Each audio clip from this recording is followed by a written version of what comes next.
काशी तमिल संगमों में पहली बार आप आए हैं और हिंदी को लेकर आपने काफ़ी काम किया है, हिंदू माइथोलॉजी पे भी काफ़ी लिखी, तो सर यहाँ आने का क्या आपका रहा एक्सपीरियंस और इसमें और क्या अच्छा लगा? एक्चुअली मैं मूलतः तो काशी का ही हूँ। हमारे बाबा जी यहाँ पे पढ़ाते थे, बीएचयू में पढ़ाते थे। शुभ नाम क्या था बाबा जी पंडित का? बाबूलाल त्रिपाठी जी। अच्छा। बहुत साल पहले।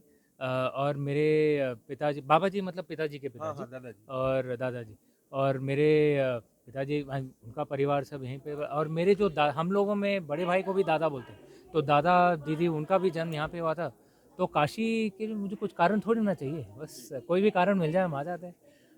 कभी कभार लो प्रोफाइल आते हैं ताकि यहाँ गंगा किनारे बैठ के कुछ लेखन कर लिया जाए, लेकिन इस बार कार्यक्रम में आ गए। जी जी, हिंदी तमिल पर सर मतलब क्या कनेक्शन है इसमें क्या?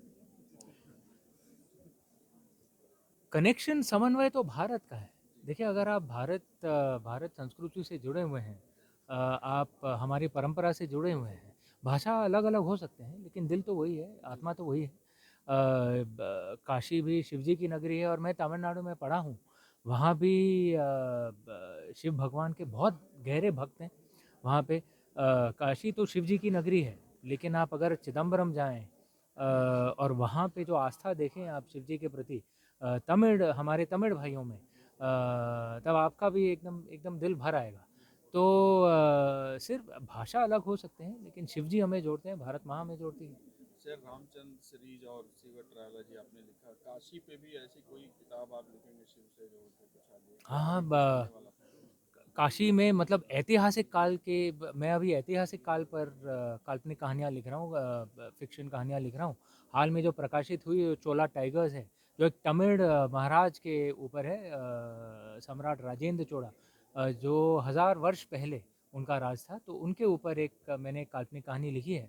उन्होंने एक सर्जिकल स्ट्राइक किया था गजनी के ऊपर। महमूद गजनी को मौत के घाट उतारा था क्योंकि उसने जो पाप किया था सोमनाथ जी मंदिर पर। राजेंद्र चोड़ा भी बहुत घोर शिव भक्त थे। तो ये जो अपमान था वो सह नहीं पाए। काशी के ऊपर भी कुछ पुस्तक लिखेंगे। शिव जी का आशीर्वाद है तो कहानी वहाँ पे भी आ जाएगी।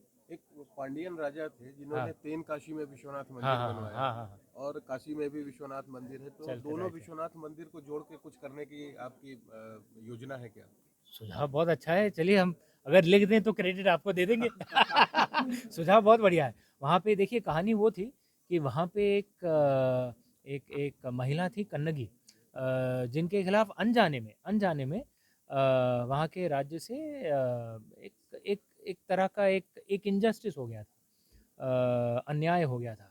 और कन्नगी जी का तप इतना महान था कि उन्होंने श्राप दिया कि वो पूरा शहर ही ध्वस्त हो गया। तो शहर को पुनः निर्माण करना पड़ा और जो पांड्यन राजा जो थे, क्षमा प्रार्थी के लिए, क्षमा के लिए वो काशी तक चल कर आए। यहाँ से फिर हिमालय से जो पत्थर थे, वो वहाँ से, ताकि मंदिर दोबारा बनाया जाए टेंट काशी में, क्योंकि कन्नगी माँ का जो जो श्राप था वो बहुत ही गहरा था। तो वो पत्थर जो थे काशी में गंगा माँ में डुबोए गए ताकि वो पवित्र हो जाएं। फिर यहाँ से वो चल के, कहते हैं, चल के तेनकाशी तक गए, करके 2000 किलोमीटर का रास्ता है, वहाँ तक गए और मंदिर का वहाँ से फिर से पुनर्निर्माण हुआ। तब कन्नगी माँ का जो श्राप था वो से शांत मुक्ति हुआ मिली। और उससे मुक्ति मिली और शहर फिर से बस गया। कहते हैं ये कहानी है, जहाँ तक मुझे ज्ञात है। कहानी तो बहुत एक रोमांचक है, हाँ लिखना तो चाहिए, लेकिन इसके ऊपर अगर एक आधुनिक काल में और इसको जोड़ के कुछ कहानी लिखा जाए, आइडिया अच्छा है। आप नाम बताइए, आपको क्रेडिट दे देंगे। मेरा नाम अरविंद मिश्रा, मैं अरविंद जी, बहुत हिंदुस्तान